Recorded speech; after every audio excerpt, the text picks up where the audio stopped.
मागे ना सतत माझा नवरा रोजचा दारू ड्रिंक करायचा आणि त्या कारणाने ना मला खूप मी डिस्टर्ब झाले होते. कारण की रोज रोज तेच तेच भांडण तेच मला खूप त्रास होत होता त्या सर्व गोष्टींचा. त्यामुळे मी खूप संतापली होती आणि माझे शेजारचे जे भाडेकरू आहेत, भाडोत्री आहेत, ते मला खूप त्रास देत होते. आणि आता फक्त 1 महिना झाला की तेव्हापासनं त्यांचं थोडंफार त्रास कमी झालं आहे. त्यामुळं मी माझं डोक्याला मी थोडं शांत केलं. पण कसं आहे ना की रोजचा जर त्रास होतो आहे ना, तर आपल्यालाच माघार घ्यावं लागते.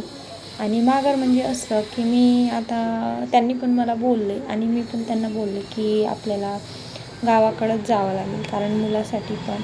कारण इथे आपल्या आजूबाजूला लोक व्यवस्थित नाही आहे आणि केअर करणारे लोक नाही आहे. जर आपल्याला गरज पडली तर कोणीच नाही धावून येत आणि एकटं पाडतात. त्यासाठी मला खूप चिडचिड होते की मी एकटं हे सर्व नाही करू शकत. तर आतापर्यंत मी 5 वर्ष झाली एकटीच राहिली. पण आता माझ्याकडून यासाठी होत नाही आहे की इथले लोक खूप वाईट आहेत आणि खूप त्रास देत आहेत एकट्या बाईला बघून, एकट्या माणसाला बघून. कारण माझा नवरा घरी नसतो, तो कामावरती जातो. रात्रीला 11ला येतो, 11 किंवा 11:30 पण होतात. तर त्यामुळे लोकांना वाटतं की ही एकटीच आहे आणि माझे रिलेटिव्स पण जास्त येऊ शकत नाही एवढ्या दूर. त्यामुळे त्यांना वाटतं की ही एकटीच आहे. त्यामुळे ते मला त्रास देत राहतात.